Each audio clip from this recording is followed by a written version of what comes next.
भाई सभी को नमस्कार। कैसे हैं आप सब? उम्मीद करता हूँ अच्छे होंगे। हाल फिलहाल में ये एसएससी सीएचएसएल मेंस 2025 की आंसर की आई है और इस टाइम पे मैं दिल्ली में अवेलेबल नहीं हूँ। आपको पता है घर पे भागवत चल रही है और मैं वहाँ पे बिजी हूँ। और बिजी भी काफ़ी इस तरीके से हूँ कि मैं पूरी आंसर की भी ढंग से चेक नहीं कर पाया। लेकिन जो मेरी टीम ने कुछ क्वेश्चंस मेरे को भेजे कि सर इन क्वेश्चंस पे यूट्यूब पे पूरा घमासान मचा पड़ा है, इन क्वेश्चंस को आपको समझाना चाहिए और एक्सप्लेन करना चाहिए। इनमें से कुछ क्वेश्चंस हो सकता है आंसर गलत भी हो और सही भी हो।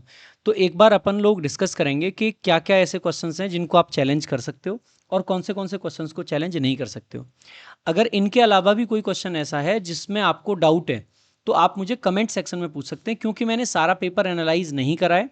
तो मे बी ऐसा हो सकता है कि कोई क्वेश्चन स्टिल आपको डाउट हो या गलत हो और वो हमसे मिस हो जाए, बिकॉज टीम ने निकाल के क्वेश्चंस दिए हैं। मैं अभी इस टाइम पे थोड़ा सा इतना बिजी हूँ। आज एक्चुअली में कृष्ण जन्म था भागवत में, और तो यहाँ पे काफ़ी ज़्यादा काम हो जाता है उस दिन, बहुत सारे रिश्तेदार वगैरह होते हैं। तो अभी 3-4 दिन बिजी और रहेंगे। नहीं तो आपको पता ही है कि जब भी कोई भी आंसर की आती है तो सबसे पहले कंप्लीट सोल्यूशन लेके मैं आ जाता हूँ आपके सामने, और सारे सोल्यूशंस करेक्ट होते हैं, लॉजिकल होते हैं। अब की बार मुझे ऐसा फील हुआ जब टीम ने मेरे से बताया, जैसे यार मैं अवेलेबल नहीं था तो सही सोल्यूशन मिले ही नहीं लोगों को। चलो एक बार देखते हैं। पहला क्वेश्चन आपके सामने है, ये डायरेक्ट इनडायरेक्ट का क्वेश्चन दे रखा है। इसमें पूछा है कि करेक्ट इनडायरेक्ट नरेशन इसका बताओ, यानी कि डायरेक्ट दे रखा है, इनडायरेक्ट आपसे पूछा है। Shalini said to Meena, why did you not tell. जैसे आप देखोगे ना, why did you not tell, इसका मतलब है कि ये एक इंटरोगेटिव सेंटेंस है। अगर ये एक इंटरोगेटिव सेंटेंस है तो जब इसको हम इनडायरेक्ट में लेके जाएंगे तो कंजंक्शन दैट का यूज नहीं होगा। वहां पे ये जो डब्ल्यू एच वर्ड होता है यही आपका कंजंक्शन बन जाएगा।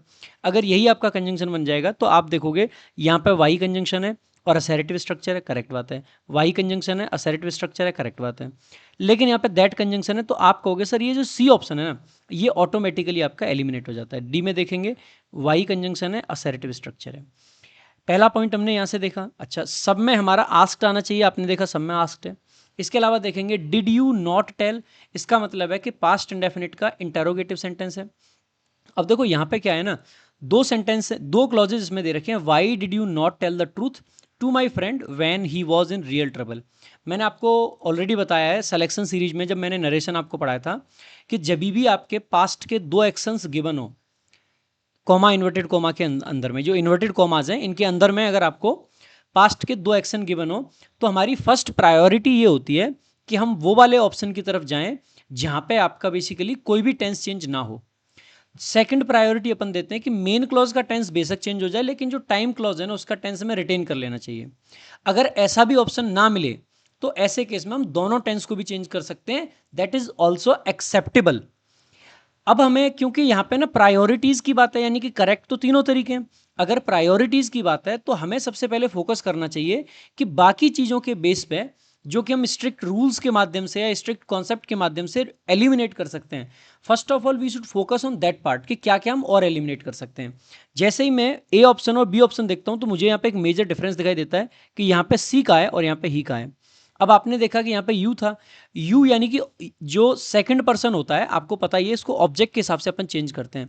अगर अपन इसको ऑब्जेक्ट के हिसाब से चेंज करते हैं तो मीना है। अब देखो नेचुरली मीना लड़कियों का नाम होता है, लेकिन अपन फिर भी कंसिडर कर लेते हैं, मान लो ये लड़का हो। अगर मीना लड़का होगा तो यहाँ पे आप देखेंगे माई फ्रेंड है। अब माई फ्रेंड यानी कि इसको किसके हिसाब से अपन चेंज करेंगे, शालिनी के हिसाब से, तो यहाँ पे हर फ्रेंड आ जाएगा। ठीक है। अब यहां पे देखोगे ना, why did you not tell the truth to my friend, Shalini ने मीना से कहा है कि तुमने, यानी कि मीना ने मेरे दोस्त की मदद क्यों नहीं की जब वो ट्रबल में था। तो आप देखोगे यहाँ पे सी है, यहाँ पे ही है, यहाँ पे सी है, यहाँ पे सी है। अब मैं आपको एक चीज़ बताता हूँ, मैंने पहले भी इस चीज़ पे चर्चा करी है कि we need to focus on the thinking process of thought process. आप कह सकते हैं कि किस तरीके का रखता है एग्जामिनर। एग्जामिनर ना, जब भी आपको ऐसा लगे ना कि एक ऑप्शन थोड़ा सा ऐसा है, मान लीजिए अगर अपन मीना को लड़का मान लेते हैं और लड़का मान लेते हैं, तो सिर्फ एक ही ऑप्शन ऐसा है जो करेक्ट हो सकता है। फिर इस क्वेश्चन में कंफ्यूजन किस बात का रहता, नहीं रहता। नेचुरली जब भी कोई भी बंदा एग्जाम में पेपर सेट करता है, वो जो करेक्ट ऑप्शन होता है उसके आसपास के और भी ऑप्शन होते हैं। कोई भी क्लियर कट ऐसा है वो क्लू नहीं छोड़ता है कि एक सिंगल क्लू के ऊपर आप बाकी के तीन ऑप्शंस को एलिमिनेट कर दें। तो नेचुरली अगर कभी भी आपके सामने ऐसा होता है ना एग्जाम देते टाइम, कि जब आप एग्जाम दे रहे हो और एक सिंगल चीज आपको दिखाई दी जिससे तीन ऑप्शन आपके एलिमिनेट हो गए, तो आपको थोड़ा रुकना चाहिए, थमना चाहिए और सोचना चाहिए कि यार इतना आसान था क्या। थोड़ा सा पॉज आपको ज़रूर लेना चाहिए, क्योंकि ना नेचुरली कोई भी बंदा जब एग्जाम में पेपर बनाएगा, कोई भी क्वेश्चन बनाएगा, अगर मैं भी किसी बंदे के लिए क्वेश्चन सेट करूंगा ना, तो मेरा भी इंक्लिनेशन इसी तरफ होगा कि यार जो करेक्ट ऑप्शन है ना उसका जैसा एक दो ऑप्शन और दिखना चाहिए। तो अगर यहाँ पे उसको ही मानना होता तो किसी और ऑप्शन में भी देता। अब आप ये मत कहना कि इस वजह से मैं इस ऑप्शन को एलिमिनेट कर दूं, ऐसा भी नहीं कह सकते। लेकिन नेचुरली आपको पता ही है कि मीना किसका नाम होता है, आप कहोगे सर लड़की का नाम होता है। अगर लड़की का होता है तो वी शुड प्रेफर सी, तो अपन कहेंगे कि सी वाले ये ऑप्शन को अभी अपन ना होल्ड पे डाल देते हैं। अगर बाकी कोई ऑप्शन हमें सही नहीं मिला तो हो सकता है हमें ही पे भी जाना पड़े, लेकिन अपन अभी इसके लिए इसको होल्ड पे डाल देते हैं, बिकॉज जस्ट ही के बेस पे इसको करेक्ट मानना उतना अच्छा नहीं लग रहा है, लेकिन इसको इनकरेक्ट कह देना भी मेरे को लगता है कि थोड़ा सा जल्दबाजी होगी। ठीक है, अच्छा, लेकिन यहाँ पे एक चीज जो हमें देखनी है, एक बेस पे हम इनकरेक्ट इसको जरूर कह सकते हैं। ये यहाँ पे ही था, ही क्या होता है, थर्ड पर्सन। क्या आप थर्ड पर्सन में कोई भी चेंज करते हैं, आप कहोगे नहीं करते हैं। अगर नहीं करते हैं तो इसको सी कैसे बना दिया, इसको तो सी नहीं बनना चाहिए था। इसका मतलब है कि आप इस बेस पे बी ऑप्शन को एलिमिनेट जरूर कर सकते हैं। यहाँ पे भी देखोगे ये ही था, इसको सी बना दिया, आप इस बेस पे भी इसको एलिमिनेट कर सकते थे। अब आपके पास में जो बचे हुए दो ऑप्शंस हैं, दोनों में सी आस्क्ड है, यहाँ पे इस क्लॉज को बदला गया है, had not told the truth to her friend when he had been in trouble, had helping verb. अब देखो यहाँ पे क्या था, वॉज था। अब देखो यहाँ भी हैड कर रखा है और यहाँ भी ऐड कर रखा है, यानी कि टेंस तो दोनों में ही चेंज हुआ है। दोनों में चेंज हुआ है, इसका मतलब है कि इस क्लॉज में भी चेंज कर रहे हैं, इसमें भी चेंज कर रहे हैं। हमें कुछ अलग चीज ढूंढनी पड़ेगी। जो अपन कह रहे थे ना कि बिना टेंस चेंज होने वाला कोई ऑप्शन अवेलेबल हो, तो वैसा कोई ऑप्शन अवेलेबल है ही नहीं। तो ना तो कोई ऑप्शन ऐसा है जिसमें दोनों में से कोई टेंस चेंज ना हुआ हो, ना ही कोई ऑप्शन ऐसा है जिसमें मेन क्लॉज चेंज हो लेकिन सबऑर्डिनेट ना हो। वो ये वाला था, लेकिन ये प्रोनाउन की वजह से एलिमिनेट हो गया। ठीक है, तो अब आप देखोगे यहाँ पे ही, और ही के साथ में अपन ने क्या लिख रखा है, हैड प्लस आगे ये इन रियल ट्रेवल। अब हैड आपका क्या है, अगर आप देखोगे ना वॉज, तो वॉज क्या है, बी की फॉर्म होती है, और ये बी की पास्ट की फॉर्म होती है। जब आप इसको ना पास्ट से पास्ट परफेक्ट लेके जाओगे तो पास्ट परफेक्ट की जो फॉर्म बनेगी ना, तो हैड प्लस वर्ब की थर्ड फॉर्म। तो अपन ने हैड तो यहाँ पे लिखा हुआ है, but where is the third form, where is the third form, third form तो गायब है। अगर थर्ड फॉर्म गायब है, इसका मतलब है कि सेंटेंस आपका करेक्ट नहीं हो सकता है, क्योंकि यहाँ पे हमें थर्ड फॉर्म के रूप में किसकी जरूरत पड़ेगी, बीन की जरूरत पड़ेगी। यानी कि आप कह सकते हैं कि सी के बेस पे ये दोनों एलिमिनेट हो जाते, दैट के बेस पे ये भी हो जाता, ये क्योंकि यहाँ पे बीन मिसिंग है ये हो जाता। तो इनमें जो एकमात्र करेक्ट ऑप्शन है ना वो ये है, और इस क्वेश्चन को चैलेंज करने की कोई आपको नीड नहीं है, because the question is correct. और मुझे लगता है ए ऑप्शन इसका आंसर दिया, एक बार आप क्रॉस चेक कर लेना। अगर ए ऑप्शन एसएससी ने आंसर नहीं दिया है, so you can challenge this question. ठीक है, आगे देखेंगे अगला जो आपका क्वेश्चन है, शालिनी आस्क्ड। हाँ, लगता है जिसने भी पेपर बनाया है शालिनी से कुछ तो उसका चक्कर वक्कर रहा, मतलब कोई भी रहा होगा, कुछ ना कुछ, कुछ भी रह सकता है, चक्कर कहना ठीक बात नहीं है ना। Shalini asked Yusuf if he would go to her party that night. अब देखो जैसे ही आप देखोगे शालिनी आस्क्ड, यानी कि ये क्वेश्चन रहा है। अगर क्वेश्चन रहा है तो नेचुरली अगर आप देखोगे ना, तो आस्क्ड से आस्क्ड में कम जाते हैं, सेट टू से जाते हैं, तो मेरा सबसे पहला ध्यान इन दोनों ऑप्शंस पे जाना चाहिए। लेकिन समटाइम्स ऐसा भी होता है कि डायरेक्ट स्पीच के अंदर भी आस्क्ड को यूज कर लेते हैं ये लोग, क्योंकि उतना ध्यान नहीं देते हैं। तो these two options are also possible. ठीक है, मैं एलिमिनेट इनको नहीं कर रहा हूं, लेकिन मेरा फोकस इस पे जा रहा है। लास्ट में मेरे को दैट नाइट दिखाई दे रहा है, दैट नाइट किससे बनता है, आप कहोगे सर टू नाइट से, टू नाइट से बनता है। तो आप कहोगे यहाँ पे दैट नाइट दे रखा है। अगर देखो ये जो टाइम है ये पास्ट का है, और यहाँ पे जो वुड है ये विल की पास्ट फॉर्म है, that means we are 100% sure, we are certain कि ये विल से बना होगा, उसीलिए इसका टेंस चेंज आपका हुआ है। टेंस चेंज हुआ है इसीलिए आपका एडवर्ब ऑफ टाइम चेंज हुआ है। एडवर्ब ऑफ टाइम क्यों चेंज होता है, क्योंकि टेंस चेंज हुआ है। टेंस को चेंज अगर अपन नहीं करते तो एडवर्ब ऑफ टाइम को चेंज करने की हमें जरूरत नहीं रहती है। तो आप पाओगे क्योंकि टेंस चेंज हो रहा है, टेंस चेंज हो रहा है तो टाइम चेंज होना चाहिए। सबसे पहले ये जो पहला एक्सप्रेशन है ना, दिस नाइट, हमें इसको एलिमिनेट कर देना चाहिए, क्योंकि it is non standard. Standard English में अपन टू नाइट लिखते हैं, अपन टुडे लिखते हैं, कभी भी हम दिस नाइट या दिस डे नहीं लिखते हैं। It is non standard. ठीक है, इसको स्टैंडर्ड नहीं माना जाता है।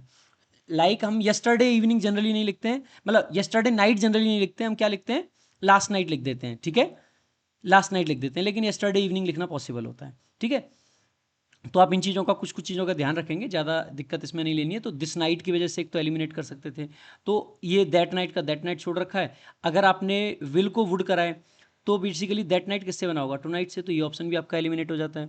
अब यहाँ पे देखोगे विल यू कम है, यहाँ पे यू विल कम है, ये तो क्वेश्चन ही नहीं है, क्वेश्चन नहीं है, सो दिस इज एलिमिनेटेड। ये स्ट्रक्चर की वजह से एलिमिनेट हो जाता है। लेकिन यहाँ पे ना एक जो पॉइंट सबसे मेजर है वो ये है कि जो आपका क्वेश्चन ओरिजिनल दे रखा है इसमें गो वर्ब का यूज़ किया है। यहाँ पे आप पाओगे कि गो है और यहाँ पे आप कम देखोगे, यहाँ पे कम देखोगे, यहाँ पे कम देखोगे। अगेन आपको लगेगा सर ये कम से गो कैसे हो सकता है।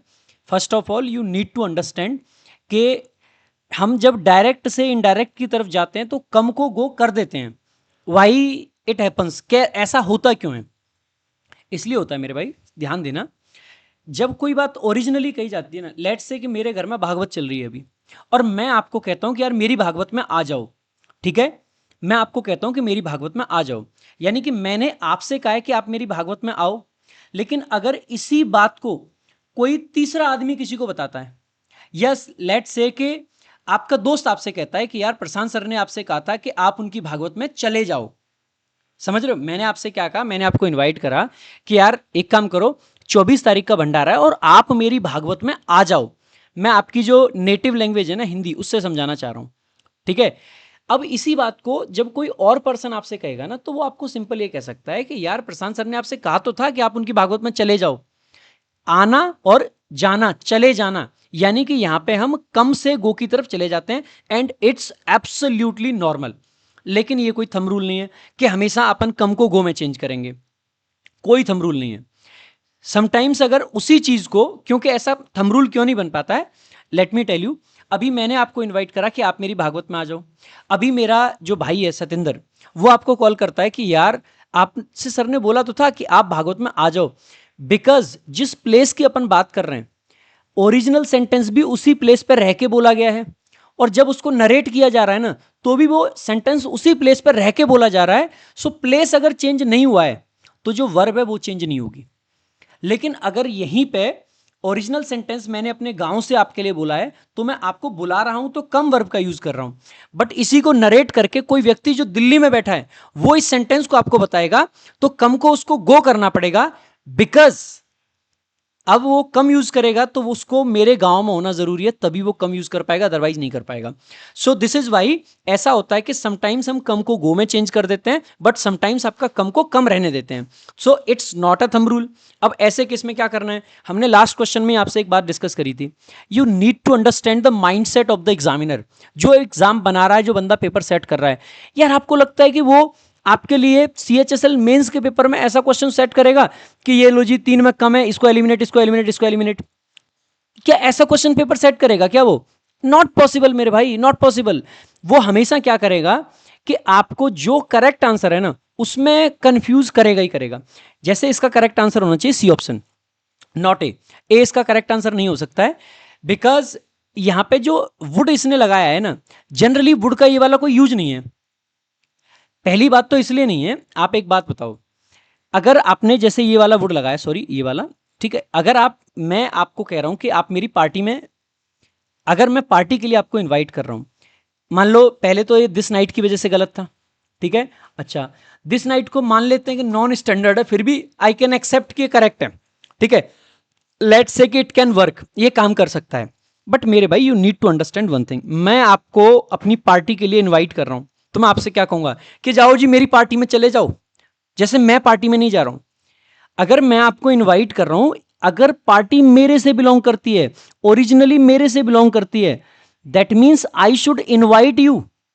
मैं आपको इनवाइट करूंगा और इनविटेशन में आपको आने के लिए कहूंगा, because I am the host. और होस्ट किसी से ये नहीं कह सकता कि आप पार्टी में चले जाओ, वो जाने के लिए नहीं कहेगा। So using the verb go makes this sentence absolutely incorrect. Just because आप पेपर में इसको सही तरीके से सोच नहीं पाए, ये क्वेश्चन ये कह देना कि ए ऑप्शन कैन वर्क, ये नहीं हो सकता है, this is not possible. So I don't think it should be challenged. So आगे आपकी कॉल है, मे भी हो सकता है कल को SSC आए एंड वो कहने लगे कि ठीक है जी बहुत सारे चैलेंजेस आ गए, इसको भी कर देते हैं बेनिफिट टू ऑल, या इस पे भी A और C दोनों पे मार्क्स दे देते हैं। But it should not be fair, क्योंकि जिन बच्चों ने प्रॉपर लॉजिक लगा के C ऑप्शन को आंसर मार्क करा है, उनका तो भाई यार नुकसान है, क्योंकि कंपटीशन में आपको मार्क्स मिलते हैं और आपके कॉम्पिटिटर को भी बराबर मिल जाते हैं, तो वो आपके लिए अल्टीमेटली नुकसान होता है। सो देखो, हो सकता है जिन बच्चों ने ए ऑप्शन मार्क करा था वो मेरे को यहाँ पे गाली भी दे सकते हैं कमेंट बॉक्स में आके, बट आपको एक बेसिक सा लॉजिक ये समझना पड़ेगा। आप अगर किसी से अपनी पार्टी में बुला रहे हो किसी को, तो ये कहोगे ना आ जाओ यार, आप ये थोड़ी कहोगे कि मेरी पार्टी में चले जाओ, इसका कोई सेंस बनेगा क्या? नहीं बनेगा। So first of all this night doesn't make any sense, secondly go doesn't make any sense, third would का इस तरीके का कोई यूज ही नहीं है। या तो हम इसमें रिक्वेस्ट कर रहे होते, किसी से रिक्वेस्ट कर रहे होते, तो ऐसे केस में यहाँ पे जनरली रिक्वेस्टेड होता, और रिक्वेस्टेड का तो सेंस ही नहीं है। रिक्वेस्ट कर रहे होते तो रिक्वेस्ट के भाग में यहाँ पे प्लीज वगैरह कुछ लगाते, तो वो नहीं है। वुड यू के साथ में रिक्वेस्ट अपन कर सकते हैं, दैट्स पॉसिबल, लेकिन जनरली न्यूट्रल सेंस में इस तरीके से इनवाइट नहीं करते हैं। ये एक नॉर्मल क्वेश्चन है, न्यूट्रल क्वेश्चन है। So option C is the only possible answer. अगर कोई कहता है कि ये ऑप्शन करेक्ट है, सो दैट मीन्स कि वो गलत आंसर है, ठीक है। So only C can be the correct answer. I hope it is clear, ठीक है। Now let's move to the next question. अगला आपका क्वेश्चन है, during is dash from the snowy peak, during is dash from the snowy peak. अब देखो एक ये दे रखा है डिसेंट। डिसेंट का मतलब क्या होता है मेरे भाई? जब हम किसी जगह से उतरते हैं ना, अपन उसको डिसेंट बोलते हैं, ठीक है। ये डिसेंट क्या होता है मेरे भाई? ये होता है डिसएग्रीमेंट, और डिसएग्रीमेंट का तो कोई मतलब ही नहीं है भाई। स्नोई पीक से नीचे उतरने की बात है तो दो ऑप्शन आपके सीधे सीधे एलिमिनेट हो जाते हैं, ठीक है। अब आप में से ज्यादातर बच्चे क्या करेंगे, ये डिसेंट देखा या देखोगे यहाँ पे भी डिसेंट है, तो जनरली बी को मार्क कर देंगे। लेकिन मैं आपसे क्या कहूंगा कि देखो, अगर आपके क्वेश्चन में दो चीजें हैं, आप अगर पहला ब्लैंक देखते हो तो उसके हिसाब से ए भी आपका अभी तक पॉसिबल आंसर है और बी भी पॉसिबल है। तो अभी आप सी और डी को एलिमिनेट कर सकते हो, बट नॉट ए और बी, उनको नहीं कर पाओगे। उसके लिए आपको सेकंड ब्लैंक पे जाना ही पड़ेगा। समटाइम्स इट इज पॉसिबल कि एक ही शब्द को हम एक सेंटेंस में दो बार यूज कर लें। अगर एक वर्ड को एक सेंटेंस के अंदर दो बार यूज किया जा सकता है, दैट मीन्स कि एक क्वेश्चन में सेम वर्ड के लिए दो ब्लैंक बनाए जा सकते हैं, तो ये यहां पे पॉसिबल है। So he thought about his dash from a long line of mountaineers. अब जैसे ही आप देखोगे कि भाई वो किससे बिलोंग करता है, आप कहोगे यहां पे ना एक्चुअली में डिसेंट का मतलब ये उतरना नहीं है, यहां पे ना वंश के सेंस में है कि वो एक बेसिकली उस वंश से जुड़ा हुआ है, तो आप कहोगे सर ये करेक्ट आंसर है इसका, ठीक है। ये डिसेंट डिसएग्रीमेंट का कोई सेंस नहीं है यहाँ पे, ठीक है। तो आगे देखेंगे, अगला आपका क्वेश्चन है, so now PQRS, while providing a platform for global connectivity can also lead to. सबसे पहले can also lead to, can से स्टार्ट कर नहीं सकते, तो अगर कोई क्यू से स्टार्ट हो रहा है ना, सेंटेंस जंबल का क्वेश्चन है and it is quite simple, ठीक है। So can also lead to mental health issues. So इससे शुरुआत कर नहीं सकते, बहुत ऑब्वियस सी बात है, ठीक है, इट इज नॉट पॉसिबल। इसके अलावा अगर अपन बात करते हैं, सो आर सेंटेंस कहता है हमसे excessive use of social media platforms if not balanced with real world interactions. अब आप देखोगे सबसे पहले ये जो कैन ऑल्सो लीड टू है, ये आपकी वर्ब है। अब इस वर्ब के लिए अपन को क्या चाहिए? सब्जेक्ट चाहिए। वाइल से सेंटेंस शुरू हुआ है, मतलब ये पी वाला। प्रोवाइडिंग आपका क्या है? ये आपकी आईएनजी फॉर्म है। इस आईएनजी फॉर्म के लिए क्या बन जाएगा? A plethora, sorry not plethora, a platform. किस चीज के लिए प्लेटफॉर्म? तो फॉर प्रेपोजिशन जिसका ऑब्जेक्ट है ग्लोबल कनेक्टिविटी। यानी कि इसमें कोई भी सब्जेक्ट आपका बन नहीं पा रहा है, सब्जेक्ट इसमें नहीं है। इसका मतलब है कि क्यू के पहले पी आएगा या नहीं आएगा, हम उससे आंसर नहीं कर पाएंगे। आगे, इफ नॉट बैलेंस्ड, ये इफ की रिड्यूस्ड क्लॉज है। If it is not balanced, उसको रिड्यूस करके हमने लिख रखा है इफ नॉट बैलेंस्ड। आप पाओगे इफ के साथ में, व्हेन के साथ में, वाइल के साथ में हम क्लॉजेस को रिड्यूस करके पार्टिसिपल फॉर्म में ले आते हैं। जैसे यहां पे भी हमने बैलेंस्ड ये इसको रिड्यूस करके ला रखा है, और यहां पे भी इसको रिड्यूस करके ला रखा है। ये पास्ट पार्टिसिपल बना है बैलेंस्ड वाला, और ये प्रोवाइडिंग वाला आपका प्रेजेंट पार्टिसिपल है। क्योंकि ये ना सेंटेंस कुछ इस तरीके से ओरिजिनल सेंटेंस रहा होगा, while it provides a platform for global connectivity, ठीक है। तो while it provides a platform, तो वाइल इट प्रोवाइड्स को रिड्यूस करके अपन ने पार्टिसिपल फॉर्म में डाल ले आए इसको। एक्चुअली में अगर आप देखोगे ना, नॉन फाइनाइट वर्ब हम शायद कल पब्लिश करने वाले हैं ना, ठीक है, कल पब्लिश करेंगे। उसमें मैंने ये वाला पार्ट बड़े अच्छे से कवर करा है कि how to reduce clauses, clauses को कैसे रिड्यूस करते हैं। तो वहां पे आपको ये पार्ट बड़ा अच्छा लगेगा, ठीक है। तो अगर वो वाला पार्ट आपने देखा होता ना नॉन फाइनाइट मेरे से, तो आपके लिए क्वेश्चन बहुत सिंपल बन जाता है नॉन फाइनाइट पढ़ के। आगे अब आप देख लेते हैं एक बार। तो यहाँ पे आप कह सकते हो कि ना तो इसमें कोई सब्जेक्ट है, क्योंकि विथ प्रेपोजिशन जिसका ऑब्जेक्ट है रियल वर्ड इंटरेक्शंस, कोई सब्जेक्ट नहीं है। इसमें कोई सब्जेक्ट नहीं है। सब्जेक्ट किसमें? एक्सेसिव यूज आपका नाउन है, यूज जिसमें नाउन है, एक्सेसिव एडजेक्टिव है, ऑफ प्रेपोजिशन है जिसका ऑब्जेक्ट है सोशल मीडिया प्लेटफॉर्म्स। इसका मतलब है ये जो एक्सेसिव यूज हमने लिखा है, it can become the subject. अगर ये सब्जेक्ट है, इसका मतलब है कि we need to use R before Q. R को हमें क्यू से पहले यूज करने की जरूरत है। अब आप देखेंगे आर कितनों में क्यू से पहले है, यहाँ पे आर क्यू से पहले, ये गलत हो जाएगा, यहाँ पे आर क्यू से पहले और यहाँ पे आर क्यू से पहले, यानी कि 3 ऑप्शंस अभी भी अपने पास में अवेलेबल है। तो ये जो पी वाला है ना मेरे भाई, it is certainly wrong. P Q R S जो है वो आपका सर्टेनली रॉन्ग है। अब हमें ये देखना है, ये हमारी ये पार्टिसिपल वाली क्लॉज दे रखी है। अगर आपने कभी मेरे से पार्टिसिपल वाला पार्ट पढ़ा होगा, आपने वो सेंटेंसेस तो पढ़े होंगे ना मेरे भाई, कि while walking in the jungle I was bitten by a snake, ठीक है, या I was bitten by dog, इस टाइप के, ठीक है। While crossing the road he was hit by a car.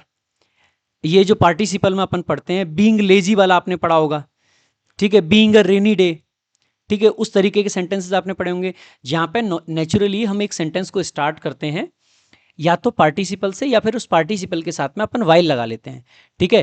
तो यहाँ पे भी आप देखोगे कि वाइल से शुरुआत है, एक पार्टिसिपल आ रखा है, लेकिन हमें जो एक ज़रूरी पार्ट होता है ना, वो ये होता है कि अगर हम सेंटेंस के स्टार्टिंग में एक पार्टिसिपल फ्रेज लगाते हैं, तो पार्टिसिपल फ्रेज को कोई ना कोई सब्जेक्ट रेफरेंस चाहिए होता है। कौन सी चीज़ है जो प्रोवाइड करती है? अब मैं आपको एक बहुत सिंपल बात बताता हूँ। पार्टिसिपल फ्रेजेस सेंटेंस के स्टार्टिंग में भी आ सकते हैं और ये सेंटेंस के बीच में भी आ सकते हैं और सेंटेंस के लास्ट में भी आ सकते हैं। ये सेंटेंस में हर जगह पे पॉसिबल होते हैं। तो बहुत सिंपल है ये वाली बात। अगर ये हर जगह पे पॉसिबल होते हैं तो फिर अपन इसको कैसे यूज करेंगे, एक बार ध्यान से देखना। सेंटेंस के स्टार्टिंग में मेरे भाई ये तब आते हैं, जैसे मान लीजिए ये जैसे सब्जेक्ट है, अगर सब्जेक्ट के बारे में हमें कुछ कहना है, यानी कि अगर ये जो पार्टिसिपल है इसके लिए सब्जेक्ट रेफरेंस, सब्जेक्ट को हम बना पाते हैं, तो ऐसे केस में हम कहते हैं कि ये पार्टिसिपल जो फ्रेज है ये सेंटेंस के स्टार्टिंग में आ जाएगा, ठीक है। अगर कभी ऐसा होता है कि सब्जेक्ट रेफरेंस जो उसका बनना होता है वो ऑब्जेक्ट वाले पार्ट में चला जाता है, यानी कि वर्ब के बाद चला जाता है, तो नॉर्मली पार्टिसिपल फ्रेज उसके साथ में यानी कि सेंटेंस के बाद वाले हिस्से में चला जाता है। तो अगर सब्जेक्ट से रिलेटेड है पार्टिसिपल फ्रेज तो सेंटेंस के स्टार्टिंग में आ जाएगा। अगर पार्टिसिपल फ्रेज जो है वो किसी ऑब्जेक्ट के लिए आया है तो वो सेंटेंस के बाद में चला जाएगा, अंत में चला जाएगा। So it can be used, मतलब on in either position, in the beginning और एट द एंड, ठीक है, स्टार्टिंग में या फिर एट द बिगिनिंग और एट द एंड, ठीक है, कहीं पे भी यूज किया जा सकता है, इसमें कोई भी दिक्कत की बात नहीं है। अब हमें ये देखना है कि कौन सी चीज प्रोवाइड करती है, तो आप पाओगे कि while providing a platform, what provides a platform, तो आप कहोगे social media platforms. Social media जो है ये बेसिकली एक प्लेटफॉर्म हमें देते हैं ग्लोबल कनेक्टिविटी का, यानी कि ये तुम्हारा सब्जेक्ट वाला पार्ट था। अगर सब्जेक्ट वाला पार्ट था so logically we can say कि पी को हम स्टार्टिंग में यूज कर सकते हैं, लेकिन यहाँ पे ना एक आपका थोड़ा सा जो है, आप कह सकते हैं कि छोटी सी दिक्कत है। दिक्कत क्या है कि हमारा जो सब्जेक्ट है ना वो कायदे से है एक्सेसिव यूज। किस चीज का excessive use? Social media platforms का। यानी कि सोशल मीडिया प्लेटफॉर्म्स जो है वो सब्जेक्ट का हिस्सा तो है but not exactly the subject. लेकिन जब हम सेंटेंस के स्टार्टिंग में एक पार्टिसिपल फ्रेज यूज करते हैं तो ये जो सब्जेक्ट है ये सब्जेक्ट इसका एक्चुअली में रेफरेंस बनता है। तो क्या एक्सेसिव यूज हमें प्लेटफॉर्म प्रोवाइड करता है? मैं कहूंगा नहीं, वो तो सोशल मीडिया प्लेटफॉर्म्स हमें प्रोवाइड करते हैं। इसका मतलब है कि आप इसको कायदे से जो हमें लिखना चाहिए था ना कि सेंटेंस के स्टार्टिंग में अपन लिखते आर, आर लिखने के बाद में excessive use of social media platforms, फिर हम अपन यहाँ पे लिखते कॉमा, और कॉमा लगाने के बाद में ये जो पूरी वाइल वाली बात है इसको लिख देते हैं हम यहाँ पे, यानी कि पी वाले को पूरे को लिख देते हैं यहाँ पे, फिर अपन लगाते एक और कॉमा, फिर ये जो सब्जेक्ट था इसके लिए अपन लिख लेते वर्ब, यानी कि फिर हम यहाँ पे क्या लिखते क्यू, और लास्ट में एंड करने के लिए, क्योंकि वो मेंटल हेल्थ इश्यूज हमारे लिए ला सकते हैं। कब ला सकते हैं? व्हेन, कब, कब, व्हाट इज द कंडीशन? अगर उनको बैलेंस ना किया जाए तो इसका मतलब है कि जो कंडीशन है उससे हम एंड कर रहे हैं तो लास्ट में ही आ जाएगा। यहां पे वाइल कोई भी कॉन्ट्राडिक्शन आपका नहीं दिखा रहा है, वाइल एक्चुअली में दिखा रहा है कि एक साइड में ये प्रोवाइड कर रहे हैं, ये प्रोवाइड करते करते भी आपको पता ही है वाइल कॉन्ट्राडिक्शन भी दिखा सकता है, और वाइल दो पैरेलल एक्शन को दिखाने के लिए भी अपन यूज कर लेते हैं, उसमें भी कोई दिक्कत नहीं है। नॉर्मली जब हम वाइल को यूज करते हैं, ये जो पार्टिसिपल फ्रेजेस होते हैं, तो इसमें कॉन्ट्राडिक्शन वाला सेंस भी ले सकता है, लेकिन मैक्सिमम केसेस में क्या होता है, दो साइमल्टेनियस एक्शन को दिखाने के लिए हम वाइल को यूज करते हैं। एंड यहां पे जो वाइल है ये बेसिकली दो साइमल्टेनियस एक्शन को दिखा रहा है कि एक तरफ ये प्रोवाइड करता है प्लेटफॉर्म फॉर ग्लोबल कनेक्टिविटी, दूसरी तरफ इसका जो एक्सेसिव यूज है can also lead to mental health issues. यानी कि देखो जो बेस्ट ऑप्शन बनता तो वो यही बनता कि पहले आर आता, फिर पी आता, फिर क्यू आता, फिर एस आता, और पी को मैं इस जगह पे इसलिए डालना चाह रहा हूं कि अगर पी को मैं यहां रखूंगा so it is clearly related to this thing, social media platforms. अगर पी को मैं स्टार्टिंग में रखूंगा so it can be related to it and it can also be related to this thing. अब क्योंकि मेरे पास में क्या कोई ऐसा ऑप्शन है जहां पे मैंने पहले आर लिखा हो, फिर पी लिखा हो, फिर क्यू लिखा हो एंड लास्ट में एस लिखा हो? आप कहोगे सर यहाँ पे ऐसा कोई भी ऑप्शन नहीं है। अगर ऐसा कोई भी ऑप्शन नहीं है तो पी को लास्ट में तो लिख नहीं सकता हूं, तो फिर अपन क्या करेंगे, पी को यहां से हटाते हैं और पी को स्टार्टिंग में लगाते हैं। यानी कि अपन कुछ ऐसा सीक्वेंस बनाते हैं कि पी आए, फिर आर आए, फिर क्यू आए और फिर एस आए। सो पी आर क्यू एस, तो पी आर क्यू एस है, P R Q S. So this is the correct answer, this is the correct answer. अगर ये वाला होता तो ये बेटर होता। और क्यों बेटर होता फिर बता रहा हूं, क्योंकि पी यानी कि ये जो प्रोवाइडिंग अ प्लेटफॉर्म वाला पार्ट है, ये किसके लिए आया है? सोशल मीडिया के लिए आया है, और सोशल मीडिया यहां पे है। इसके साथ में इसको लिखना ज्यादा सही होता, ठीक है। बाकी स्टार्टिंग में पार्टिसिपल्स को लिखना ये बहुत नॉर्मल है, ये बहुत यूजुअल है। इंग्लिश लैंग्वेज में ऐसे बहुत सारे सेंटेंसेस यूज होते हैं जो इस वाले स्ट्रक्चर में आते हैं, जहां पे हम स्टार्टिंग में ही एक पार्टिसिपल फ्रेज यूज करते हैं। So I hope it is clear. क्या आपको इस क्वेश्चन को चैलेंज करना चाहिए? अगर इसका आंसर कोई और दिया है, आई एम नॉट श्योर कि इसका आंसर क्या दिया है, बट अगर कोई और दिया है तो definitely you should go for it, आपको चैलेंज करना चाहिए। अगर बाकी के ऑप्शंस को आप एलिमिनेट करना चाहते हैं ना, तो इजीली आप एलिमिनेट कर पाओगे। जैसे आर आ गया, क्यू आ गया, फिर आ गया पी, तो पी को क्या आप यहां पे लिख सकते हो? एक बार सी वाले सेंटेंस को भी पढ़ के देखें। So excessive use of social media platforms can lead to mental health issues while providing a platform for.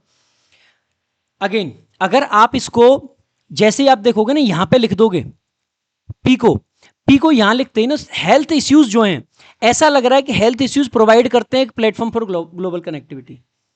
यानी कि अगर मैं इस पार्टिसिपल को यहां पे लिख दे रहा हूं, यानी कि अगर मैं पी को क्यू के जस्ट बाद लिख दे रहा हूं, तो पी के अंदर जो पार्टिसिपल आया ना मेरे भाई, ये ऑटोमेटिकली काम करने लग जाएगा मेंटल हेल्थ इश्यूज के लिए। तो क्या मेंटल हेल्थ इश्यूज प्रोवाइड करते हैं मैं platform? The answer is strictly no, नहीं, नहीं करते हैं। That means we can not use P immediately after Q. We cannot use P immediately after Q. So these two options are easily eliminated. So the only correct option is option A. Got my point? ठीक है। Now let's move forward. अगला आपका question है, he was seen to have been struggling with the technical presentation for over an hour by the project manager. अब आपको पता ही है ये आपकी कुछ वर्ब्स होती हैं, जैसे सी, फील, हियर, वॉच, नोटिस। इनके साथ में क्या होता है, जब हम इनको एक्टिव वॉइस में यूज करते हैं ना, तो इनके साथ दो स्ट्रक्चर पॉसिबल होते हैं। सब्जेक्ट आएगा, फिर ये वाली वर्ब्स आएंगी, फिर इनका ऑब्जेक्ट आएगा, और उसके बाद में वी कैन यूज वर्ब की आईएनजी फॉर्म, या फिर हम यूज कर सकते हैं आपका बेयर इन्फिनेटिव। लेकिन जब इसको नेचुरली पैसिव वॉइस में अपन लेके जाते हैं, तो चाहे हमने आईएनजी फॉर्म यूज किया हो या फिर बेयर इन्फिनेटिव यूज किया हो, वो फुल इन्फिनेटिव में चेंज हो जाता है, ठीक है। सो सबसे पहला पॉइंट आपको ये समझना चाहिए। तो यानी कि ये तो पहले से पैसिव है, he was seen to have been struggling. अब अगर यहां पे टू हैव बीन स्ट्रगलिंग हमने लगा रखा है, तो ये आपका फुल इन्फिनेटिव है, जो कि परफेक्ट कॉन्टिन्यूस वाली फॉर्म में ले रखा है। परफेक्ट कॉन्टिन्यूस फॉर्म में इसको इसलिए लिया गया है क्योंकि जो स्ट्रगल करने का एक्शन है ना मेरे भाई, अगर स्ट्रगल करने का एक्शन है तो यहां पे दे रखा है फॉर ओवर एन आर। आपने टेंस में पढ़ा होगा कि अगर किसी टेंस में, खास करके अगर कोई एक्शन है जो कि कॉन्टिन्यूस है, अगर उसमें टाइम पीरियड दे रखा हो या पॉइंट ऑफ टाइम दे रखा हो, यानी कि सिंस आ रखा हो या फॉर आ रखा हो, तो अपन परफेक्ट टेंस यूज करते हैं या फिर परफेक्ट कॉन्टिन्यूस टेंस यूज करते हैं। अगर वो प्रेजेंट में है तो प्रेजेंट का परफेक्ट या परफेक्ट कॉन्टिन्यूस आ जाता है, अगर वो पास्ट में है तो पास्ट का परफेक्ट या परफेक्ट कॉन्टिन्यूस आ जाता है। करेक्ट बात है।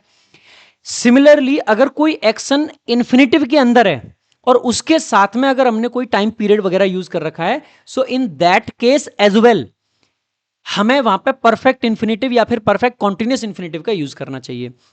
So now let's come to the point. पहली बात क्या यहां पे क्या दे रखा है मेरे भाई, वॉज सीन। वॉज सीन है यानी कि ये तो वॉज प्लस वर्ब की थर्ड फॉर्म। आपको नहीं लगता है कि पास्ट का इंडेफिनिट है? पास्ट का इंडेफिनिट है तो सो आपका बन सकता है, डेफिनेटली बन सकता है। यहां पे देखेंगे ही स्ट्रगल्ड, मेरे भाई जो नॉन फाइनाइट वर्ब थी, इन्फिनेटिव का जो पार्ट थी, आपने उसको मेन वर्ब बना दिया है। वैसे अगर आप देखोगे 2025 में सीजीएल, सीएचएसएल या सीपीओ के जो पेपर थे, उनमें ऐसा अक्सर करके किया गया था। देखो इट इज क्वाइट कॉमन कि एक इन्फिनेटिव से दैट क्लॉज बना दी जाए या फिर एक दैट क्लॉज से इन्फिनेटिव बना दिया जाए। It's quite normal, it's quite common, specially while changing the voice, ठीक है। तो ये बहुत कॉमन है, ऐसे बहुत सारे क्वेश्चंस आपको हर जगह दिख जाएंगे।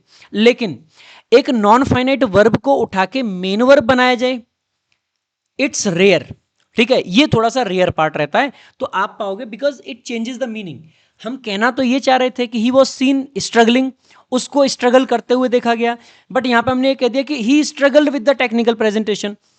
हमने कह दिया कि वो स्ट्रगल कर रहा था, बट हमें ये नहीं कहना था। इसका अगर पैसे बनाओगे तो हम ये वाली बात कह ही नहीं पाएंगे जो मैं कहनी है, and the project manager saw him, और प्रोजेक्ट मैनेजर ने देख लिया। ओरिजिनल सेंटेंस का जो सेंस था वो ये था कि उसको स्ट्रगल करते देखा गया टेक्निकल, मतलब टेक्निकल प्रेजेंटेशन के साथ में प्रोजेक्ट मैनेजर के द्वारा। बट यहाँ पे हम कह क्या बैठे, बी ऑप्शन में हमने कह दिया कि उसने स्ट्रगल की थी प्रेजेंटेशन में 1 घंटे के लिए, और टेक्निकल मतलब जो प्रोजेक्ट मैनेजर था उसने उसको देख लिया, so it changes the meaning, so that's why it is incorrect. So the project manager so that he was struggling. अब देखो यहाँ पे परफेक्ट इन्फिनेटिव था, अगर आप परफेक्ट इन्फिनेटिव को क्लॉज के रूप में देख लेके जाओगे तो you need a perfect tense, आपको परफेक्ट टेंस की जरूरत पड़ेगी। बिकॉज हमने यहाँ पे क्या देखा था, फॉरेन आ रहा है, यहाँ पे भी फॉरेन आ रहा है। अगर आपको टाइम पीरियड दे रखा है सो आपको परफेक्ट या परफेक्ट कॉन्टिन्यूस की जरूरत पड़ेगी, तो हैड बीन स्ट्रगलिंग होना चाहिए था, तो हम कह सकते थे, नहीं तो नहीं बनेगा। 2 ऑप्शन एलिमिनेट हो गए। The project manager had seen him struggling. अब देखो यहाँ तो क्या था, वॉज सीन, और वॉज सीन से हेड सीन तो बन नहीं सकता है, बिकॉज ये तो पास्ट इंडेफिनिट था, ये तो प्रेजेंट मतलब पास्ट का परफेक्ट बन गया, so it is eliminated. So the only correct option is option A, the project manager saw him. क्या देखा, स्ट्रगल करते हुए देखा। ये this is absolutely fine, grammatically एकदम फाइन है, कोई दिक्कत की बात नहीं है इसमें। See feel hear watch notice, subject मतलब ये देखो ये वर्ब आ गई, इसके बाद ऑब्जेक्ट आ गया, इसके बाद वर्ब की आईएनजी फॉर्म आ गई। जनरली बेयर इन्फिनेटिव तब लगाते हैं when we see the complete action, जब हम कंप्लीट एक्शन को देखते हैं जनरली, और जो एक्शन कंप्लीट भी हो और वन टाइम एक्शन हो। और जनरली जो आईएनजी फॉर्म है वो हम इसलिए लगाते हैं जब हम किसी एक्शन को रिपीटेड फॉर्म में देखते हैं या फिर मतलब पार्शियल एक्शन देखते हैं, तो ऐसे केस में अपन कहते हैं कि वहां पे हम आईएनजी फॉर्म लगाएंगे। क्योंकि आपने देखा है कि उसने 1 घंटे तक किसी चीज को देखा है, so the action must have been repeated, और रिपीटेड एक्शन है तो यहाँ पे struggling is a better choice. Struggling आपकी बेटर चॉइस है, ना कि बेयर इन्फिनेटिव। इसीलिए यहाँ पे अब देखो, जनरली जब हम ये स्ट्रगलिंग वर्ब की आईएनजी फॉर्म यूज करते हैं तो इसकी परफेक्ट फॉर्म लगाने की हमें बीच में जरूरत नहीं होती है, ठीक है। अगर परफेक्ट फॉर्म की जरूरत नहीं है तो इसका मतलब है यहाँ पे इस तरीके से जो दे रखा है that's absolutely fine, correct sentence है, A option is the only correct option. ये नहीं कह सकते हैं कि इसमें ये ले दे के करेक्ट है, कैसे भी है, दिस इज एब्सोल्युटली फाइन, कोई दिक्कत नहीं है। आगे, identify the incorrect sentence, identify the incorrect sentence. देखो Maria has become so fat after eating a lot of junk food in the hostel. अब जैसे आप देखोगे ना, आई गेस इसमें ना इन्होंने टाइपिंग एरर कर रखा है, because as far as I know ये क्वेश्चन में बिकेम यहाँ पे ओरिजिनली दे रखा था, हमारी टीम ने इसमें बिकम कर दिया है। सो ये बिकेम था, और अगर ये बिकेम था इसीलिए रॉन्ग था, ठीक है, जो जितना मैंने देखा था। ठीक है, 1-2 क्वेश्चंस मैंने क्रॉस वेरीफाई करने की कोशिश करी थी जहाँ पे मुझे एग्जैक्टली लगा था कि ये तो पक्का गलत है, तो क्योंकि इसका यही आंसर दिया इन्होंने and this should be the correct answer. So became जो है वो गलत है, यहाँ पे बिकम आना चाहिए क्योंकि हैज के बाद वर्ब की थर्ड फॉर्म आती है। सो मारिया सब्जेक्ट है, हैज आपकी हेल्पिंग वर्ब है, उसके बाद में बिकम आपकी थर्ड फॉर्म आएगी, तो बिकेम अगर होता तो वो गलत हो जाता। मारिया हैज बिकम, मारिया हो चुकी है, क्या हो चुकी है, सो फैट। वैसे जनरली यहाँ पे ना हमें सो को भी अवॉइड करना चाहिए, क्योंकि सो का सेंस होता है इतना, और वेरी हमें लगाना चाहिए। हालांकि सो कैन वर्क अगर हम इम्फेसाइज करना चाहते हैं, ठीक है। सो इसको एग्जैक्टली इनकरेक्ट कहना सही नहीं होगा, बाकी इसको अवॉइड करना चाहिए। आफ्टर प्रपोजिशन जिसका ऑब्जेक्ट है eating, eating what, eating a lot of junk food, बहुत सारा जंक फूड खाने के बाद में, और कहाँ पे खाया उसने, इन द हॉस्टल, हॉस्टल में। सो आप सर्टनली कह सकते हो कि ए इज द इनकरेक्ट सेंटेंस, ठीक है, क्योंकि यहाँ पे बिकेम था। एक बार चेक करना आंसर की में, ऑफिशियल आंसर की है ना, खोलना एक बार, मैं बता देता हूँ कौन सा सेंटेंस होगा, मैंने आंसर की अभी तो देखी थी। जब ये क्वेश्चंस टीम ने भेजे थे तो आई चेक दीज क्वेश्चंस, इसमें मेरे को जो ध्यान है वो यही था कि बिकेम था, ठीक है। सो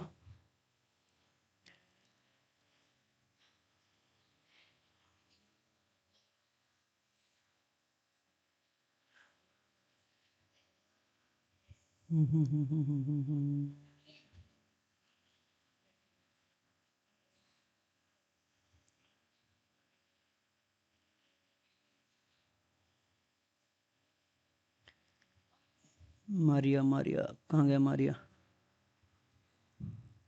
जस्ट अ मिनट है ना भाई, बस थोड़ा सा वेट करो, क्योंकि एक बार मैं मैच कर लेता हूँ एग्जैक्टली यही था कि नहीं, बिकॉज ये नहीं होना चाहिए ना कि ओके शालिनी मिल गया, प्रोजेक्ट मैनेजर मिल गया, दूसरा भी शालिनी मिल गया।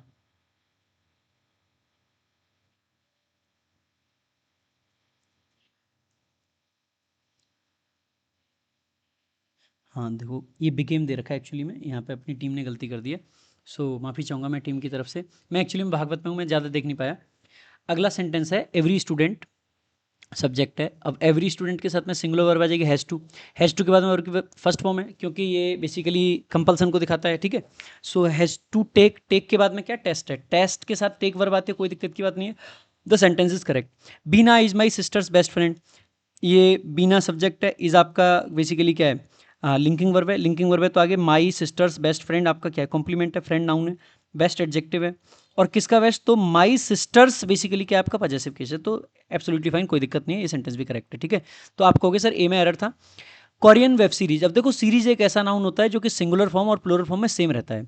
So it could be a singular noun and it could also be a plural noun. So absolutely ये सिंगुलर प्लूरल दोनों हो सकता है, बट जनरली अगर ये एक सिंगुलर नाउन है तो यहाँ पे सिंगुलर काउंटेबल नाउन के साथ में कोई ना कोई आर्टिकल हमें लगाना चाहिए, या तो आर्टिकल ए लगाना चाहिए या आर्टिकल द लगाना चाहिए, कुछ ना कुछ तो लगाना पड़ेगा, ठीक है। इज आपकी क्या है, वर्ब है। इज अगर आपकी वर्ब है तो इसका मतलब है ये, इसको हमने सिंगुलर माना है, सिंगुलर माना है तो यहाँ पे कोई ना कोई आर्टिकल होना चाहिए। So going by this reason आप कहोगे कि डी ऑप्शन भी आपका इनकरेक्ट बन जाता है। तो ए ऑप्शन इनकरेक्ट था आपका और डी ऑप्शन इनकरेक्ट है। अच्छा, दूसरा यहाँ पे एक इंटरप्रिटेशन काफ़ी सारे लोगों की ये हो सकती है कि सर कोरियन वेब सीरीज जो है ना, ये बेसिकली कंप्लीट जॉनर को दिखा रहा है। लाइक आप कह सकते हैं rock music is the best among all the music. Maybe you can say this कि रॉक म्यूजिक हमने बोल दिया, but you need to notice one thing, जब भी हम ना चीज़ों को जनरल सेंस में यूज़ करते हैं, अगर आपने आर्टिकल चैप्टर मेरे से पढ़ा है तो आपने जरूर पढ़े होंगे जनरलाइजेशन वाले रूल्स जो मैं पढ़ाता हूँ, कि अगर हमें जनरल सेंस में किसी चीज़ को यूज़ करना होता है तो हम क्या करते हैं। सबसे पहला ऑप्शन अपने पास क्या होता है कि अगर नाउन अनकाउंटेबल है so use it without any article, जैसे कि रॉक म्यूजिक हमने यूज किया, ठीक है। लेकिन नाउन अगर प्लूरल है, use it without any article. Like मैं कह सकता हूं कि इंडियन मूवीज, मैं कह सकता हूं अमेरिकन मूवीज, मैं कह सकता हूं बॉलीवुड मूवीज, तो प्लूरल फॉर्म में यूज करें। दूसरा ऑप्शन हो गया। तीसरा ऑप्शन हो सकता है कि आप सिंगुलर फॉर्म में यूज करो, लेकिन अगर उस पूरी कैटेगरी के इंडिविजुअल्स को दिखाना है तो आर्टिकल ए के साथ दिखा दो, और अगर पूरी की पूरी होल कैटेगरी को दिखाना है तो आप आर्टिकल द के साथ दिखा सकते हो। जैसे the tiger is our national animal, tiger पूरे कैटेगरी के रूप में एज अ होल, वो इंडिविजुअल्स को आप नेशनल एनिमल नहीं बोल सकते हो कि यही वाला अपना नेशनल एनिमल है, नहीं, उसको बेसिकली एज अ होल आप बोल सकते हो। तो आप आसानी से कह सकते हो कि सर अगर हमने यहाँ पे इसको सिंगुलर नाउन मान के और फिर इसको जनरलाइजेशन में यूज किया होता, so we must have used an article. Generally article the का यूज हमें यहाँ पे करना पड़ता। अगर द का यूज हम कर लेते तो हम कह सकते हैं कि द कोरियन वेब सीरीज, यानी कि we are talking about the genre, ठीक है। हम उस पूरे के पूरे एक टाइप की बात कर रहे हैं। तो एक तो इसमें डेफिनेटली ये एरर है। So the sentence is absolutely wrong and you should challenge this question, ठीक है। इज द बेस्ट, वो बेस्ट है। अब अमंग लगा दिया, भाई अमंग हम कब लगाते हैं, सुपरलेटिव डिग्री के साथ में, क्योंकि सुपरलेटिव डिग्री का यूज किया जाता है when we choose one from multiple people और थिंग्स। जहां पे बहुत सारे लोग होते हैं उनमें से जब एक को चूज करते हैं। देखो अगर आपको कंपैरेटिव और सुपरलेटिव का जो बेसिक सा डिफरेंस जानना है ना, आपने सिलेक्शन सीरीज में देखा होगा मेरे से, हम क्या कहते हैं, अगर आपके पास में बहुत सारी चीजें हैं, ठीक है, और उनमें से एक को चूज करना है, यानी कि एक सिंगल ग्रुप है और उस ग्रुप में से चूज करना है, so we need superlative degree. But जब हमें दो चीजों को, दो अलग अलग चीजों को कंपेयर करना है, लेट्स से कि हमें एक्स का कंपैरिजन करना है। एक्स आप जानते ही हैं कि इंग्लिश अल्फाबेट का एक लेटर है, और एक्स का कंपेयर करना है हमें ग्रीक अल्फाबेट से, जो ग्रीक लेटर्स हैं उनसे। तो ग्रीक लेटर्स में क्या एक्स शामिल है, आप कहोगे नहीं है, तो ऐसे केस में वी नीड कंपैरेटिव डिग्री। लेकिन अगर मुझे मेरे भाई एक्स का कंपैरिजन करना है इंग्लिश अल्फाबेट से ही, तो इंग्लिश अल्फाबेट में एक्स शामिल है, तो ऐसे केस में मैं कह सकता हूं कि भैया एक्स जो है ना वो मेरा फेवरेट लेटर है। सो मैं कह सकता हूं कि मुझे सबसे ज्यादा यही पसंद है, तो ऐसे केस में मैं चूज कर रहा हूं। लेकिन जब दो अलग अलग चीजें होती है ना सेपरेट, तो ऐसे केस में बेसिकली हम क्या करते हैं, कंपैरिजन करते हैं। और कंपैरिजन के लिए कंपैरेटिव डिग्री आती है और सिलेक्शन के लिए सुपरलेटिव डिग्री का यूज करते हैं। चीजें ना काफी आपको सिंपल दिखेंगी अगर आप इस तरीके से चीजों को समझोगे। कंपैरिजन करना हो कंपैरेटिव डिग्री, अगर सिलेक्शन करना हो, चूज करना हो, सुपरलेटिव डिग्री, ठीक है। यहां पे हम कोरियन वेब सीरीज को सेलेक्ट कर रहे हैं तो सुपरलेटिव डिग्री आएगी, which is absolutely fine. Article the is also fine, और अमंग का यूज उसके साथ डेफिनेटली होता है, so it is also fine. लेकिन what is the issue, the issue is this word other.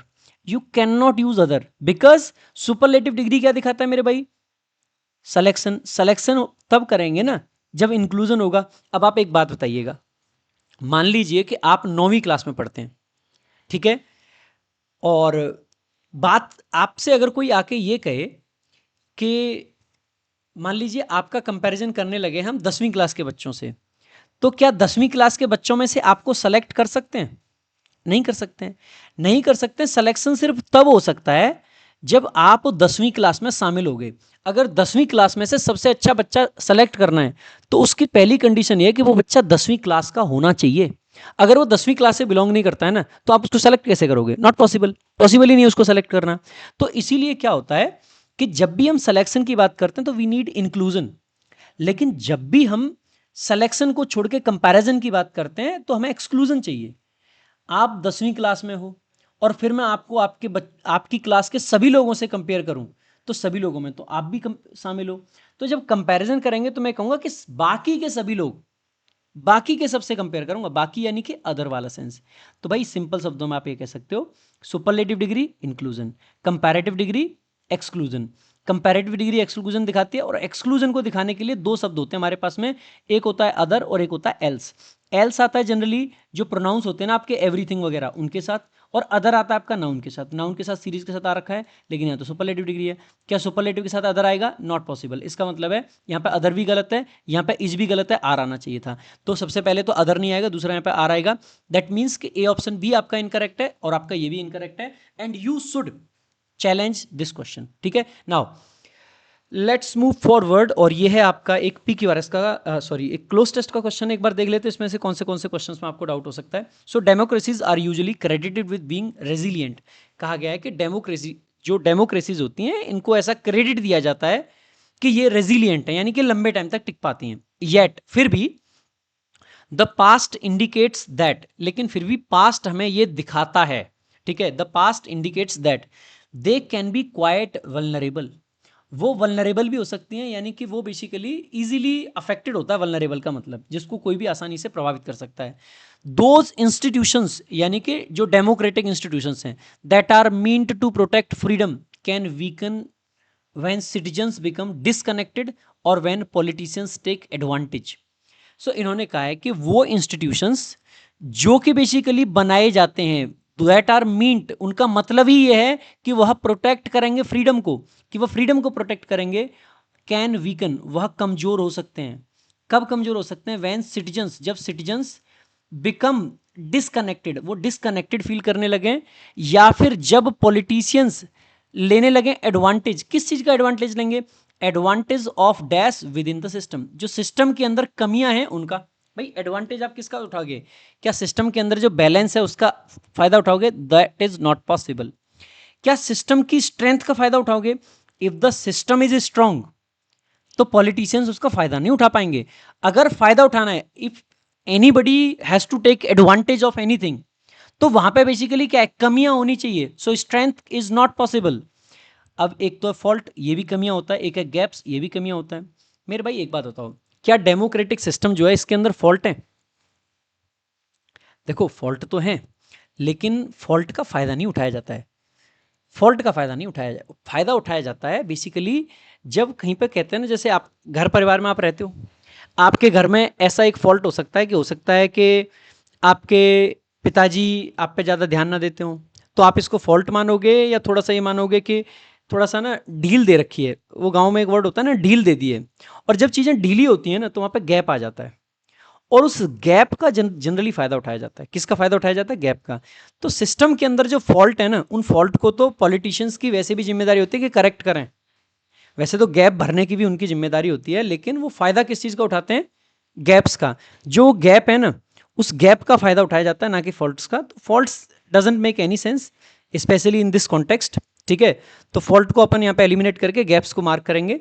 I don't think कि बहुत डिफिकल्ट क्वेश्चन है ये। तो गैप बहुत आसान है, क्योंकि गैप्स का ही फायदा उठाया जाता है।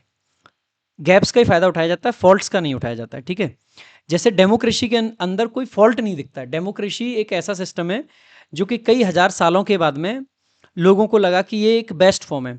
मोनार्की लोगों ने देख ली, ऑटोक्रेसी लोगों ने देख ली, अलग अलग तरीके के मतलब फॉर्म ऑफ गवर्नमेंट लोगों ने देख ली, ठीक है, थियोक्रेसी लोगों ने देख ली, ठीक है, लेकिन जो सबसे लास्ट में ना हर जगह पे अल्टीमेटली जो एक्सेप्ट किया जाता है वो है डेमोक्रेसी। और डेमोक्रेसी के अंदर फॉल्ट से ज़्यादा ना गैप्स हैं, उसके अंदर बहुत सारे लूप होल्स हैं। और लूप होल क्या है, होल का मतलब क्या है, होल कहाँ होगा, जहाँ जगह खाली होगी यानी कि गैप होगा, तो वो लूप होल्स वाली बात है, तो इसीलिए गैप आपका करेक्ट आंसर होगा। आगे देखेंगे, gradual removal of checks and balances might not raise an alarm until it is too late. कई बार बेसिकली जब हम ग्रेजुअल रिमूवल होता है चेक्स एंड बैलेंसेस का, काफ़ी सारे जैसे डेमोक्रेसी में चेक्स एंड बैलेंसेस होते हैं, लाइक जुडिशरी को बीच में डाल रखा है, ठीक है, और उनको बेसिकली ग्रेजुअली कई बार रिमूव किया जाता है, और ये तब तक बेसिकली अलार्म रेज नहीं करता जब तक कि कुछ ज़्यादा ही देरी ना हो जाए। One of the central factors is the state of public discourse.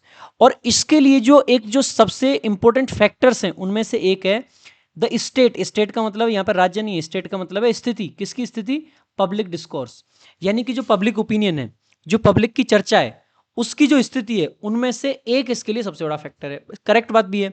आप करंटली भी अगर इंडिया में देखते हो तो सबसे बड़ी चीज क्या है कि पब्लिक का ट्रस्ट, बहुत सारे पॉलिटिशियंस जानते हैं कि वो गलत कर रहे हैं, गलत कर रहे हैं, और पढ़े लिखे लोग उनको टारगेट भी कर रहे हैं, बट दे नो कि पढ़े लिखे तो बहुत लिमिटेड है, अल्टीमेटली उनको किसका पार्ट बनना है। इवन छोड़ो पॉलिटिशियंस को, ये आप सोशल मीडिया पे ऐसा देखते होंगे कि लोगों को पता है कि यार जो समझदार बच्चा है ना वो समझ जाएगा कि हम फर्जी काम कर रहे हैं, हम फर्जी उल्टे सीधे गलत काम कर रहे हैं, लेकिन फर्क किसको पड़ रहा है, वो समझदार बच्चा चार बच्चों को और कनेक्ट कर लेगा। लेकिन अल्टीमेटली जो 12 पढ़ के ऐसा बच्चा आया है जिसको कुछ नहीं दिखता है, जिसको बस ये दिखता है कि जय हो इस वाले गुरु जी की, वो बच्चा तो फंस ही जाएगा। So this is what is given. और इसके लिए सेम यही आपका डेमोक्रेसी में भी हो रहा है। पॉलिटिकल पार्टीज ने ये करना स्टार्ट कर दिया है कि अगर पढ़े लिखे लोग उनको टारगेट भी कर रहे हैं तो वो दे आर नॉट बॉदर्ड, उनको फर्क ही नहीं पड़ रहा है, बिकॉज उनको पता है कि जो मासेज है ना उनमें हमें पॉजिटिव रहना, दैट्स इट। यहीं पे आगे आगे दे रखा है, व्हेन आर्ग्यूमेंट गेट्स पोलराइज्ड, जब आर्ग्यूमेंट्स को पोलराइज्ड कर दिया जाता है, एंड फैक्ट्स आर सेक्रीफाइज्ड, और फैक्ट्स को सेक्रीफाइस कर दिया जाता है। सेक्रीफाइस टू समथिंग होता है भाई, किस चीज के लिए सेक्रीफाइस हो रहे होंगे, लाइज के लिए possible, facts are sacrifice to emotions possible, biases possible, rhetoric possible. देखो all four options are possible. क्या हम यहाँ पे देखो, समटाइम्स क्या होता है, हम हमेशा आपको रिकमेंड करते हैं कि option elimination is the best technique किसी भी क्वेश्चन को करने के लिए, बट समटाइम्स क्या होता है कि किसी भी चीज़ को एलिमिनेट करना हमारे लिए पॉसिबल नहीं होता है। जब मान लीजिए दो ऑप्शन, तीन ऑप्शन या चार ऑप्शन ऐसे हों जिनको एलिमिनेट नहीं कर सकते हैं, तो हमारे जो ऑप्शन की डायरेक्शन जो होती है ना पेपर में हमेशा लिखी होती है कि चूज द मोस्ट अप्रोप्रिएट, यहाँ पे देखेंगे ना मोस्ट अप्रोप्रिएट, तो हमें अल्टीमेटली इस पर भी वापस आना पड़ता है कि जो सबसे ज़्यादा अप्रोप्रिएट होगा हमें वो चूज करना होगा। ऐसा हम कह सकते हैं कि फैक्ट्स इसीलिए सेक्रीफाइस हो रहे हैं क्योंकि बायसेस हैं, हम कह सकते हैं कि लोगों के इमोशंस के साथ खेला जा रहा है, हम कह सकते हैं कि झूठों की वजह से है, लेकिन वो बायस हो, वो इमोशन हो, वो लाइज हो, ये तीनों ही कवर हो जाते हैं। ये एक बहुत ब्रॉड टर्म है रिटोरिक, और पॉलिटिकल कॉन्टेक्स्ट में ये सबसे ज़्यादा यूज होता है। रिटोरिक का मतलब ही होता है भैया, ये जो हमारे राजनेता लोग होते हैं ना, मोदी जी के पास में बहुत अच्छी कला है। रिटोरिक होता है art of speaking, art of persuading. ये जो परसुएड करने की आर्ट है ना, इसके अंदर फैक्ट सारे के सारे धुल जाते हैं। इवन ये रिटोरिक आजकल यूट्यूब पे भी आपको खूब यूज होते हुए दिखाई देता है, जहां पे आदमी इमोशंस का यूज करके और फैक्ट्स को, जो सिंपल चीज़ें सामने से लोगों को दिख रही होती हैं, उनको छिपा देता है, जस्ट अपने इमोशंस में बच्चों को बहा लेता है। सो ये चाहे वो बायसेस हैं, चाहे वो इमोशंस हैं, चाहे लाइज हैं, वो सब कुछ कवर हो जाएगा रिटोरिक के अंदर। So rhetoric is the best possible option. आगे देखेंगे। So it is a bit tough, मैं कह सकता हूं कि ये क्वेश्चन थोड़ा सा टफ है, बट स्टिल डुएबल है ना, कर सकते हो। आगे देखेंगे, democratic conventions start to disintegrate.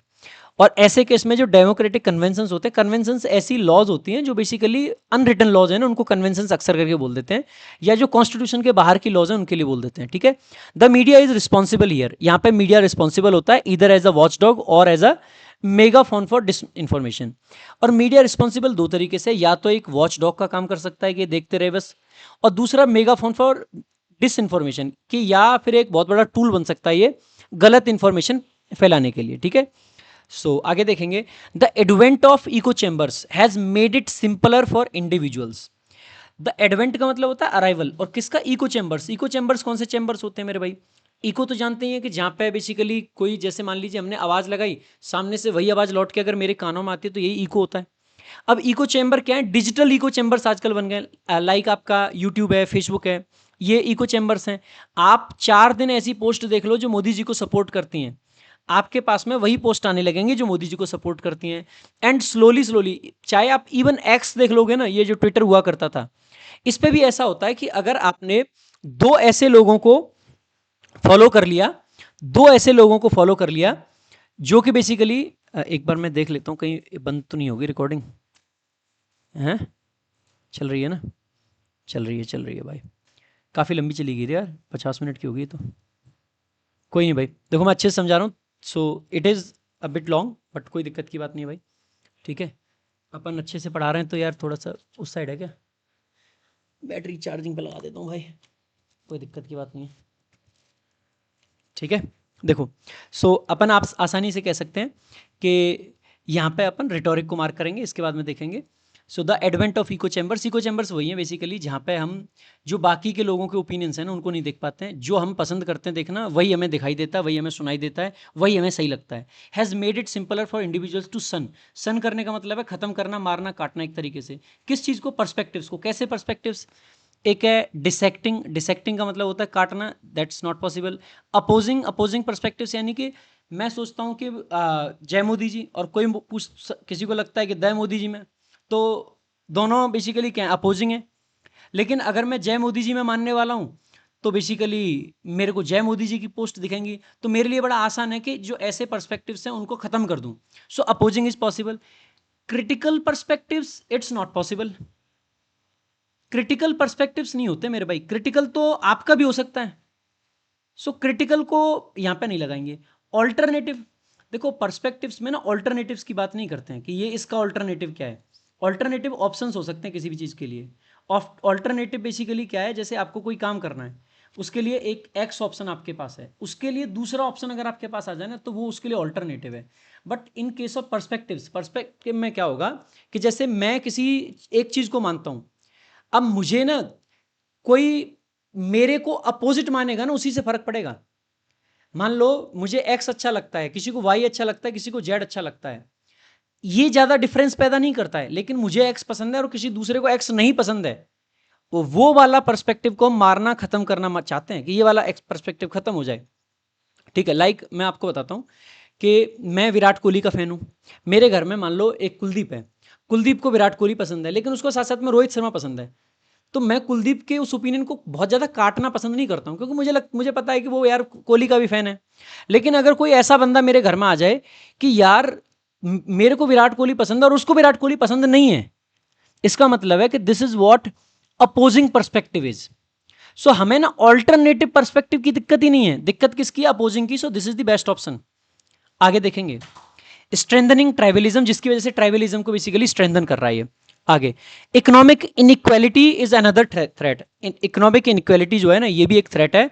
When significant portion of population feel left out of prosperity, जब बहुत सारे लोगों को लगता है कि यार हम तो गरीबी में चले गए, हम तो गरीब हो गए, they can lose confidence in democratic process. वो बेसिकली डेमोक्रेटिक प्रोसेसेस जो हैं उनमें अपना कॉन्फिडेंस खो देंगे एंड सीक डैश ऑल्टरनेटिव्स। अब उनको बेसिकली ऑल्टरनेटिव चाहिए होंगे। अब एक बात बताओ, डेमोक्रेसी क्या है? डेमोक्रेसी का मतलब है मतलब रूल बाय द पीपल, शासन लोग करेंगे। अगर डेमोक्रेसी नहीं रहेगी तो क्या चाहिए होगा उनको? समथिंग काइंड ऑफ ऑटोक्रेसी कह सकते हैं, मोनार्की आप कह सकते हैं। तो मोनार्की हो गया, ऑटोक्रेसी हो गया, ये ऑल्टरनेटिव्स हैं किस चीज़ के?